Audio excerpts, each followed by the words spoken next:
ada orang-orang yang berselawat kepada Rasul SAW, kemudian dia mengatakan madad ya Rasulullah, madad ya Rasulullah. Artinya madad ini bantulah kami wahai Rasulullah. Subhanallah jamaah.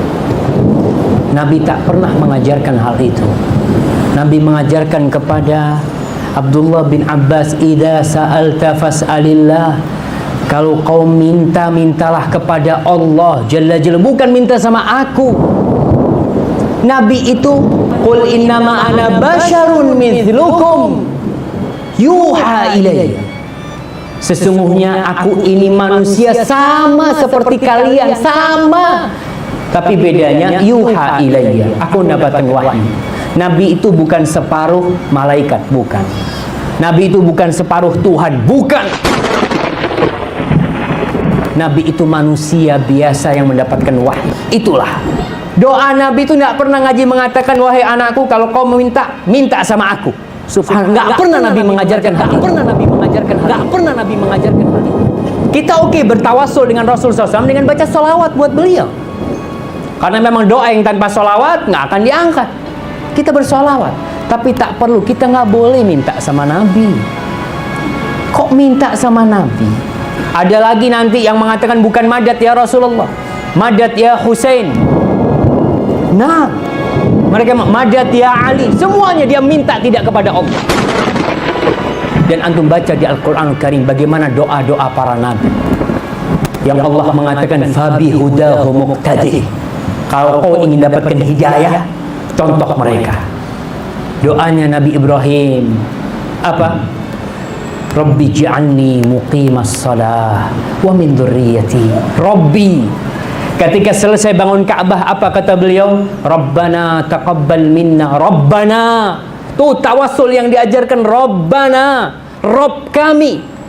Jamaah, Allah itu mendengar apa yang terbetik di hati kita. Rasul sallallahu alaihi wasallam tak tahu. Beliau manusia biasa. Kita diperintahkan untuk bersalawat. Naam. Seorang mukmin, salah satu ciri ahlu sunnah wal jamaah, dia banyak bersalawat, tapi tidak melebihkan Nabi di atas makomnya. Kita mencintai Rasul, kita mengikuti sunnahnya, itu bukti kita cinta kepada Rasul SAW. Tapi kalau kita minta sama Rasul, tidak. Nabi tidak mengajarkan hal itu.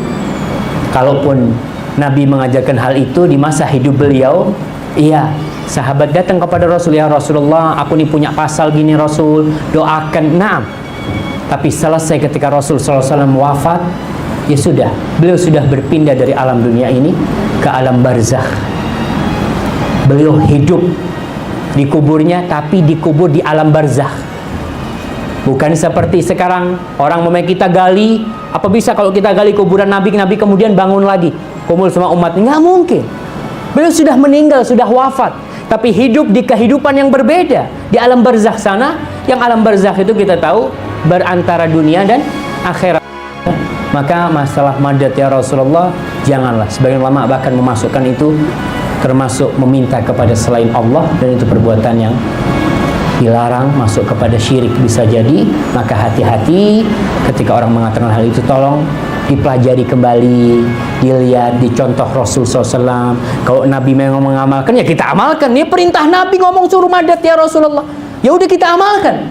Tapi kalau Nabi tak suruh, kenapa kita pakai? Allah tak suruh, kenapa kita amalkan? Apa kita lebih tahu dari Allah dan Rasulnya? Dan doa-doa sudah ada contohnya. Ketika sholat doanya apa? Rabbil firli warhamni. Subhanallah. Ketika istiftah, Allahumma ba'id baini wa baina khatayaya. Allahumma, subhanallah. Itulah tawasul yang dianjurkan oleh Allah dan Rasulnya. Maka contoh kita di sanalah. Kalau memang itu ada di Al-Quran dan Sunnah, kita amalkan. Nggak ada, ya tak perlulah. Bahkan itu berbahaya buat agama kita. Bertawassul itu apakah syirik? Bertawassul itu tidak syirik, saudara. Mengapa tidak syirik? Karena bertawassul, orang yang bertawassul dengan nabi dan wali itu bukan menyembah nabi dan wali. Itu menjalankan perintah Al-Quran. Di dalam Al-Quran, Allah Subhanahu wa Ta'ala berfirman, ya ayyuhalladzina amanu taqullah wabtaghu ilaihil wasilah. Hai orang-orang yang beriman, bertakwalah kalian kepada Allah, takutlah kalian kepada Allah. Takut pada Allah itu artinya menjalankan perintah-perintah agama, menjauhi larangan-larangannya.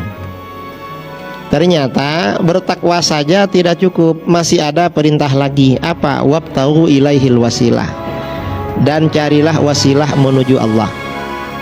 Wasilah itu artinya apa? Wasilah itu secara bahasa artinya perantara. Kalau yang di sini wasilah ini di dalam ini secara istilah apa?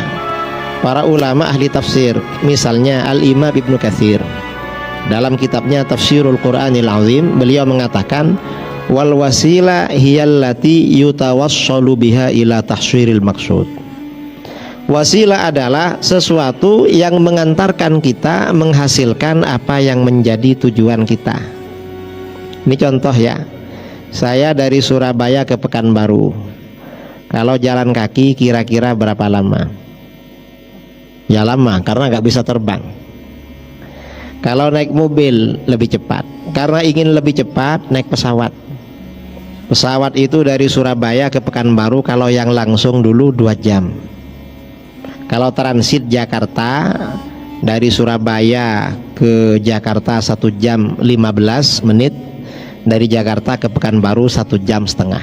Nah, pesawat itu namanya wasilah. Cuma wasilah dari Jakarta, dari Surabaya ke Pekanbaru. Artinya mempercepat, menghasilkan apa yang menjadi keinginan kita. Kita ini kan banyak keinginan. Keinginan kita ini banyak. Orang banyak keinginan. Orang itu banyak keinginan. Kalau gak punya dosa, gak punya maksiat, dekat kepada Allah, oleh Allah dituruti. Dan gak perlu minta, ingin aja dituruti. Saya dulu di Jawa ya, kami di Jawa. Ada sebagian ulama kami, ulama kita di Jawa. Istrinya itu mungkin waliullah, kekasih Allah. Setiap ingin sesuatu gak minta, ada orang ngasih. Misalnya ingin mangga, padahal sekarang bukan musim mangga. Beliau cuma bilang, saya ini kok pingin makan mangga ya, pingin sekali makan mangga. Tiba-tiba dapat 1 jam ada tamu datang bawa oleh-oleh mangga. Padahal cari mangga di pasar-pasar gak ada, tapi tersedia. Kadang-kadang ingin durian. Di Jawa itu gak sama dengan di Pekanbaru. Kalau di Pekanbaru, di Medan, di Aceh, durian kan tiap hari ada. Entah dari mana itu pohonnya. Kalau di Jawa itu berbuah setahun sekali durian.